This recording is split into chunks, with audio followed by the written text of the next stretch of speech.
así nos encontramos detrás de todo esto, detrás de los barbijos, pero en pandemia, pero con distanciamiento correspondiente. Carlos Tomba, preséntese por favor, buen día. Bueno, buen día, ¿qué tal?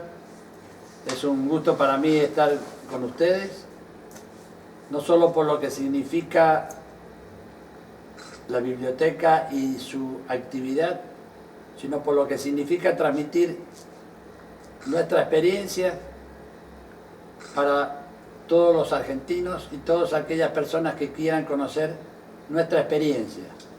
No solo por nosotros, no solo por quienes Dios nos dio la oportunidad de estar hoy aquí, sino por la memoria de los 649 argentinos que quedaron en Malvinas.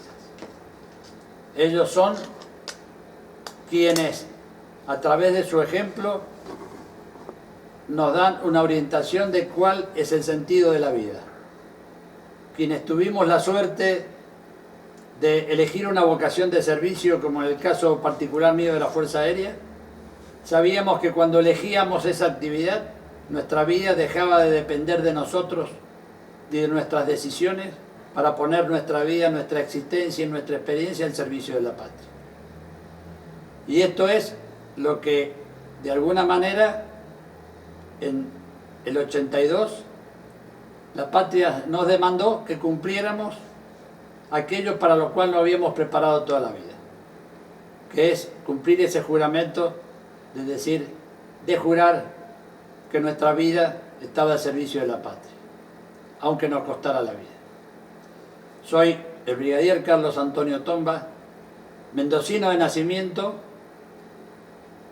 nacido en ya por varios años atrás, por el año 46, en abril del año 1946, y transcurrí toda mi vida estudiando en Mendoza hasta los 17 años que partí a Córdoba detrás de una ilusión: haber visto la escuadrilla Cruz del Sur en aquellos años volando sobre el Parque San Martín, sobre el lago del Parque.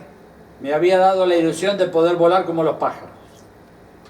Y detrás de ese sueño fui a Córdoba, a la Escuela de Aviación Militar, hice mis 4 años en la escuela, después hice el curso de piloto, después de la Escuela de Aviación vine a Mendoza a hacer la especialidad de piloto de caza,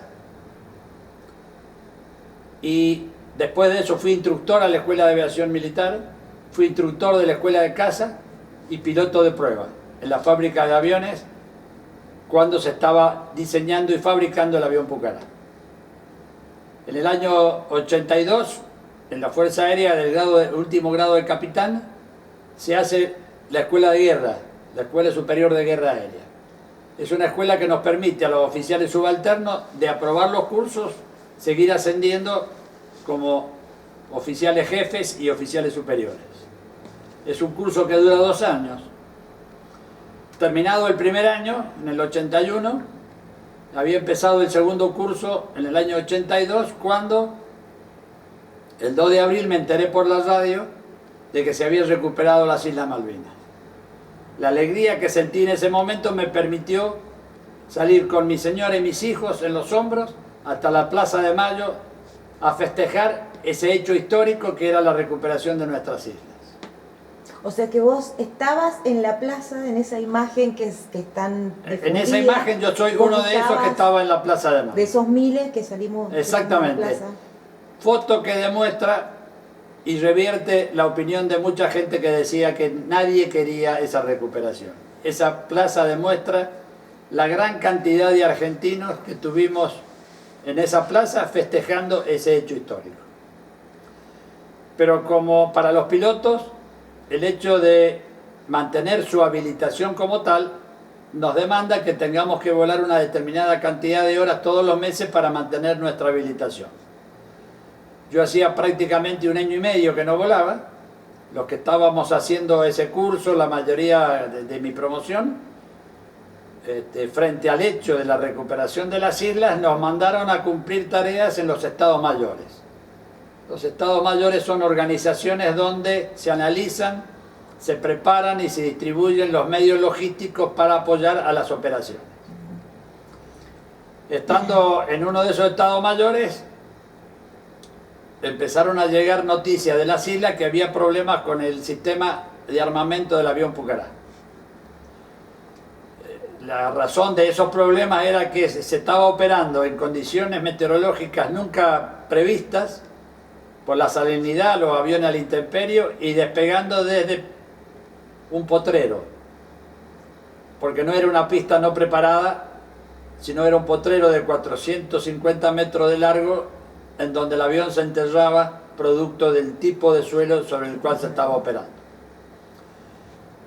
Llegada esa información a ese Estado Mayor, yo me presenté como voluntario para ir a la guerra porque, por mi experiencia, por haber sido piloto de prueba y haber realizado ensayos de armamento en ese avión, conocía muy en detalle todos los sistemas de ese avión.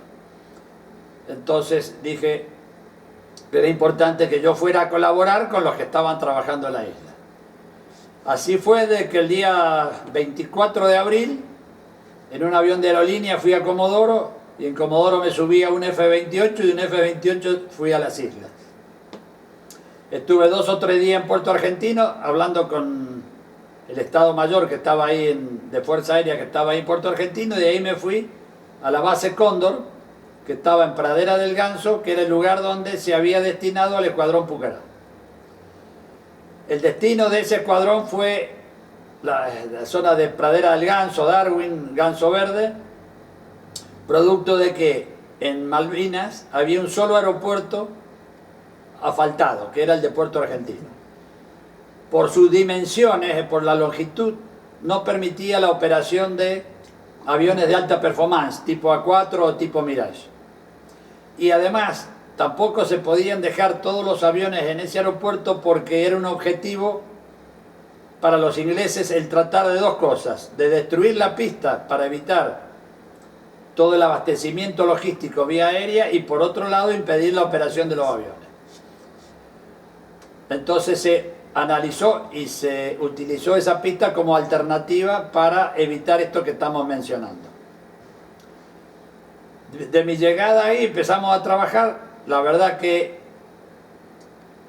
lo que se vio en ese escuadrón fue que, una vez más, la voluntad y la capacidad del hombre puesto a disposición de un objetivo es extraordinaria. Lo que hicieron nuestros mecánicos y nuestros técnicos en pos de solucionar los problemas fueron realmente tareas excepcionales. No había horas de luz, no había horas de noche. El objetivo era que los aviones estuvieran disponibles para volar, y así lo estuvieron, siempre. Porque frente a las necesidades y frente a las deficiencias, el espíritu del ser humano es capaz de superar las cosas más significativas, y se pusieron así de manifiesto, logrando prácticamente que todo el material estuviera siempre en servicio para las operaciones, con las limitaciones propias de la pista, porque de acuerdo a los manuales en esa pista no se podía despegar por la distancia y por el peso del armamento, y sin embargo se despegaba y se operaba. Una pista operábamos con la mitad de combustible y con la mitad del armamento, que era la única opción que teníamos para poder operar en esas condiciones. Bueno, desde el 24 que llegué, trabajando e integrándome a los equipos de gente que estaban en las islas, hasta que llegamos al 1 de mayo. Los días anteriores al 1 de mayo empezamos a sentir un ataque que se había intensificado vía el acercamiento de buques que se estaban acercando a las islas. Eso fue detectado con los radares, o el radar, mejor dicho, de Puerto Argentino. En la base Cóndor nosotros teníamos un radar mucho más chico, un radar ELTA de 40 millas, esos son aproximadamente 80 kilómetros. El radar de Puerto Argentino tenía 150 millas, esto es aproximadamente 300 kilómetros de alcance. Cuando de Puerto Argentino nos dan la alerta que estaban teniendo eco de radar en Puerto Argentino, eso era alrededor de las 4 de la mañana, nos alertan, y a las 4:40 estaban los Vulcan lanzando bombas las 21 bombas de 1000 libras, estos son de 500 kilos aproximadamente sobre Puerto Argentino. Hay fotos que muestran cuáles son el lanzamiento y el reguero de estas bombas. Lo que sí quedó demostrado que nunca la pista de Puerto Argentino estuvo en operativa. El último vuelo de Fuerza Aérea fue el día 14 de junio a las 7 de la tarde. Es decir, que prácticamente un lateral de la pista sirvió para que a partir del 7 de abril, cuando dejó de abastecerse las islas por medio marítimo, se hizo todo el abastecimiento vía aérea con los aviones C-130. Realizan el ataque y nosotros estábamos en alerta para tratar de sacar los aviones de la pista de la base Cóndor y evitar que nos destruyeran los aviones en tierra. El radar del puesto comando se encontraba aproximadamente a 30-40 metros de la pista en estas primeras operaciones. Yo estaba en ese puesto comando en ese momento. El radar nos dice: tengo un eco de radar. Los radares giran en 360 grados. En la primera vuelta del radar me dice: tengo un eco. Nosotros dijimos: están los Harriers llegando. En la segunda vuelta del radar, no, el eco desapareció. Bueno, dijimos, no pasó nada. En la tercera vuelta del radar teníamos los Harriers lanzando la bomba arriba de nuestras cabezas. Y en ese momento los aviones habían podido despegar una escuadrilla. La segunda escuadrilla que iba a despegar, como no había pista de rodaje, era un potrero. Uno de los aviones mete la rueda de nariz en un pozo. El segundo avión que venía detrás de ese no puede seguir rodando precisamente por el obstáculo del avión de adelante, y a ese avión le cae una bomba en la cabina con el piloto adentro. Muere el teniente Jukic y 7 suboficiales en ese primer ataque de los ingleses. Y realmente fue la primera toma de conciencia por mi parte y por muchos de nosotros de lo que era la guerra. Producto de que en nuestro adiestramiento como piloto de combate habíamos lanzado muchas bombas, pero en los campos de tiro, sobre blancos, por supuesto que eran piedras. Nunca habíamos visto el efecto de las bombas en los cuerpos de los seres humanos. Y esa fue la primera toma de conciencia de lo que significaba las esquirlas de una bomba en los cuerpos de los seres humanos. Porque ver a esas personas, independiente de su jerarquía, verlos muertos en ese instante, realmente fue un golpe muy duro, porque para nosotros era la toma de conciencia de lo que era la guerra. Hasta ese momento no habíamos vivido, no teníamos la experiencia de lo que era la guerra, no habíamos visto el efecto de las bombas sobre los cuerpos de los seres humanos. Y fue, en el caso mío y de muchos, la toma de conciencia de lo que el dolor que significaba ver a camaradas, alumnos y amigos muertos por el impacto de una bomba. Bomba que, por otra parte, estaba prohibida por la Cruz Roja Internacional, que es la bomba Beluga. Era una bomba que tenía aproximadamente 180 submuniciones, bombas más chicas, que lo que buscaban y el objetivo era provocar heridas en los seres humanos para producir bajas. Con lo cual, prácticamente eran como aquellas bolitas que usábamos de chicos para jugar. Así eran las submuniciones, entonces impactaban el ser humano y prácticamente lo destrozaban. Estaban prohibidas esas bombas. Estaban prohibidas esas bombas, y sin embargo fueron utilizadas. En ese momento nos lanzaron varias belugas y varias bombas de propósitos generales, que eran bombas de 250 kilos, que era la que normalmente se usa para ese tipo de combate. Y en ese momento yo en lo personal sentí una doble sensación, si vale la redundancia. Es, por un lado, el dolor de ver a mis camaradas muertos y heridos, y por otro lado mucho dolor y mucha bronca, porque en ese momento le pedí a Dios que nos diera fuerzas para cumplir con nuestra misión. El hecho de ver a nuestros amigos y camaradas de esa forma me pidió me hizo pedirle a Dios fuerza para seguir para adelante, porque implicaba que teníamos que seguir cumpliendo con nuestra misión a pesar del dolor que nos había provocado eso, y que eso nos diera la fuerza como para superar todas aquellas dificultades que sabíamos que íbamos a tener de ahí para adelante. Es la cercanía de la muerte, es el primer... es verlo... Es ver la muerte no solamente en uno, sino ver la muerte en aquellas personas que uno ha compartido mucho de su vida y su experiencia hasta ese momento. Porque uno nunca piensa que le va a pasar a uno. Siempre piensa en que no le va a tocar. Siempre, a partir de ahí, en esa toma de conciencia, siempre hacíamos las cosas pensando en ellos, pensando en que nos debíamos para con ellos el lograr el éxito de la misión que teníamos que hacer. Por la vida de ellos, porque ellos habían entregado su vida, nosotros vivos teníamos que seguir cumpliendo con aquello que nos habíamos propuesto. Así que bueno, a partir de ahí, ese día, desde el continente, la Fuerza Aérea mandó prácticamente todos sus aviones hacia las islas para evitar el desembarco inglés. Porque el objetivo de los ingleses el día 1 de mayo era desembarcar y tomar las islas. Ese día se cumplieron cerca de 140 misiones entre los aviones de Pucará de las islas y los del continente.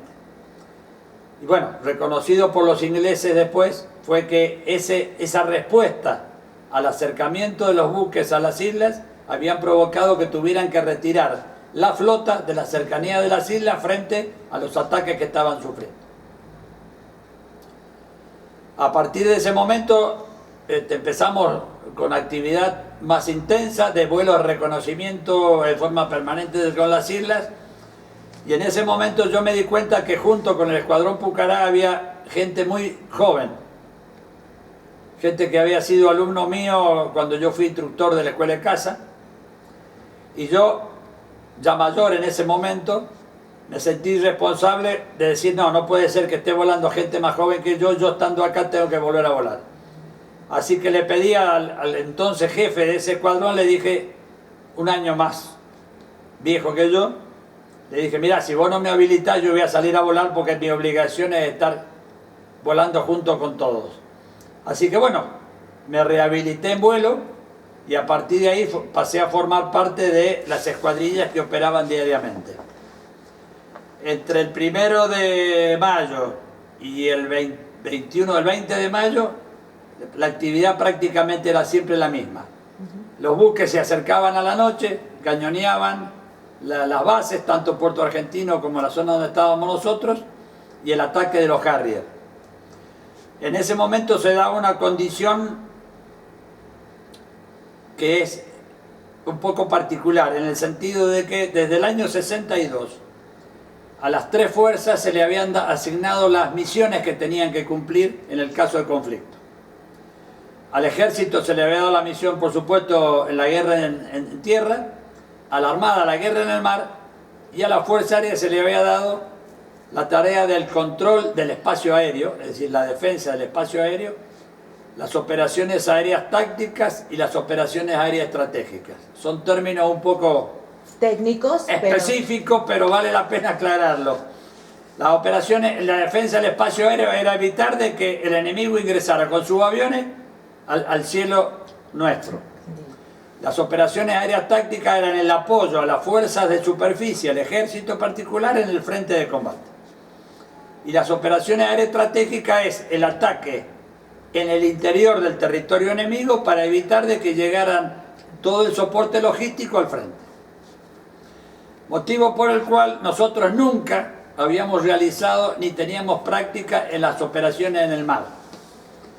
Así que prácticamente a partir del 2 de abril tuvimos que empezar a experimentar cómo se atacaban los buques porque no teníamos ninguna experiencia.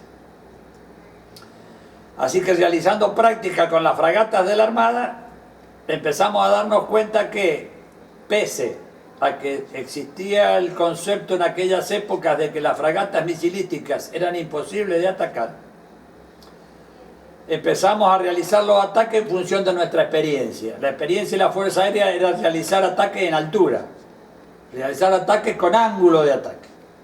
Es decir, es venir rasante, levantar, encontrar una altura y después con un determinado ángulo atacar. ¿Por qué? Porque las bombas que nosotros lanzábamos tienen un cierto radio de acción. Entonces hay que lanzarlas con una altura tal que eviten el efecto de las esquirlas sobre el propio avión. Y los cohetes de la misma forma. Con lo cual empezamos los ataques en altura y los radares nos detectaban con el tiempo suficiente para detectarnos, apuntar el sistema de armamento y lanzarlo en los misiles. Así que empezamos a bajar, hasta que nos dimos cuenta que la única forma de atacar la fragata era venir lo más rasante posible, pegado al agua o al suelo, para evitar la detección del radar. Y cuando el radar nos detectara, estar tan próximos al buque que evitara que los sistemas de misiles se armaran para que pudieran explotar. Tanto los misiles superficie-aire como los misiles aire-aire tienen un sistema de seguridad interno para evitar que exploten próximo al avión o próximo al buque. Ese seguro, ese tiempo de seguridad son segundos. Si nos acercábamos lo suficiente entre que el radar nos detectaba, que mandaba la orden a la central informática, que la central informática le daba la orden al misil de salir, estábamos ya lanzando las bombas.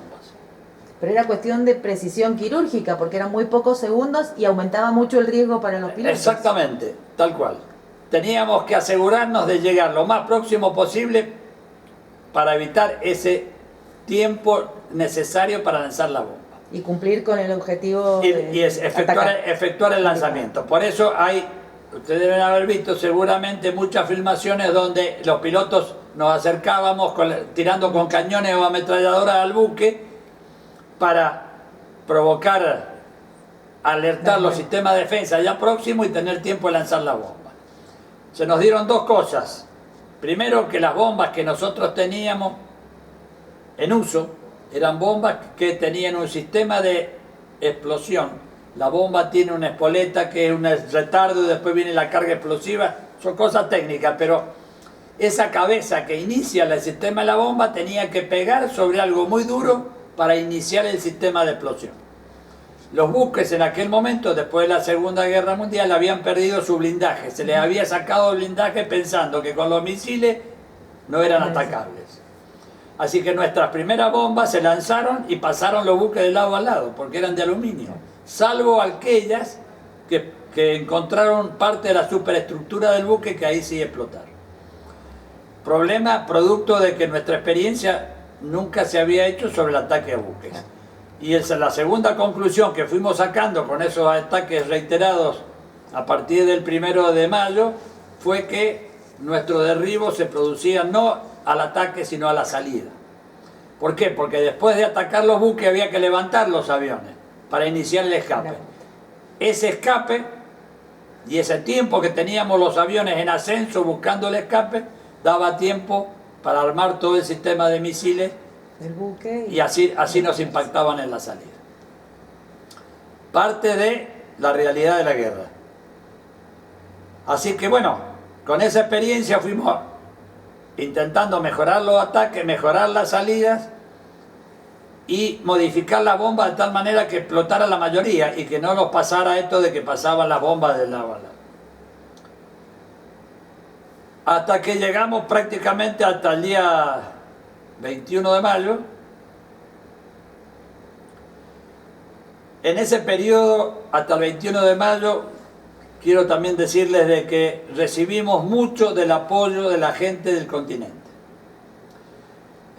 Recibíamos sus chocolates, recibíamos su bufanda, recibíamos muchas de las cosas, cartas que tengo guardadas todavía en el álbum familiar de mucha gente que yo no conocía y que nos alentaba a seguir peleando, no solo por lo que significaba para la patria, sino también pensando en ellos, porque nosotros no era solo para nosotros, sino era para todos los argentinos.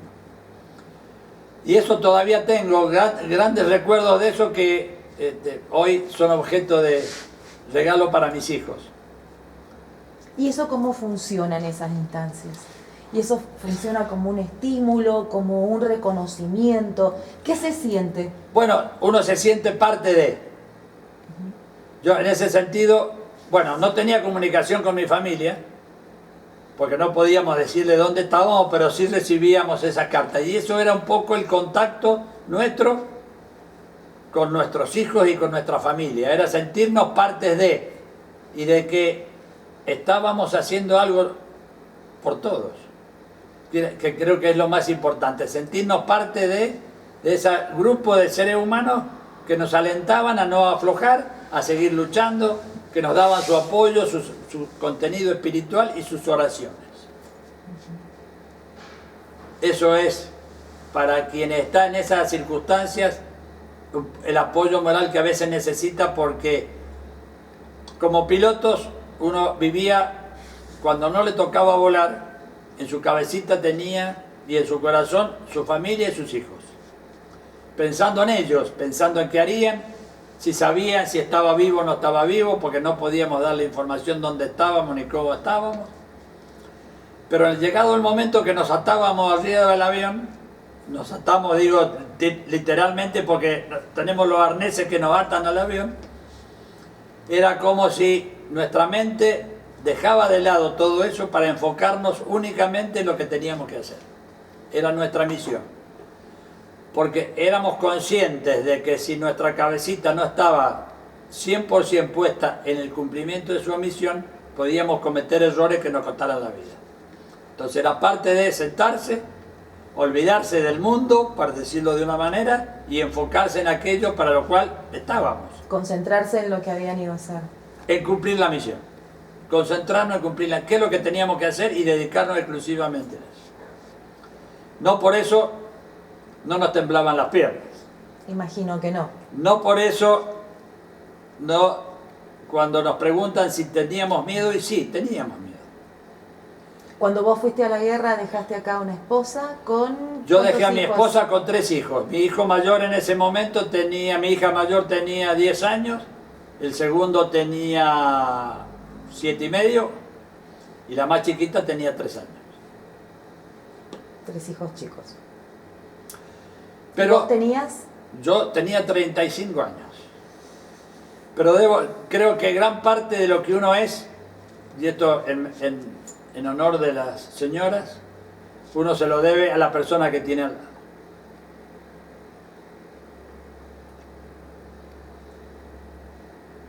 Cuando yo le decía a mi señora, mira, no me siento bien, está mi gente allá y yo estoy acá, no puedo quedarme, ella me dijo, mira, sé feliz, haz lo que tenés que hacer, porque no te quiero tener acá pensando que tenés que estar allá. Y esa fortaleza es lo que a uno en la vida lo ayuda a superar muchas cosas, porque sabe que tiene al lado a alguien que lo apoya, le da vida y lo hace sentir en una profesión como la nuestra, que cuando suena el clarín no hay que tener dudas. Y había sonado el clarín y teníamos que estar ahí.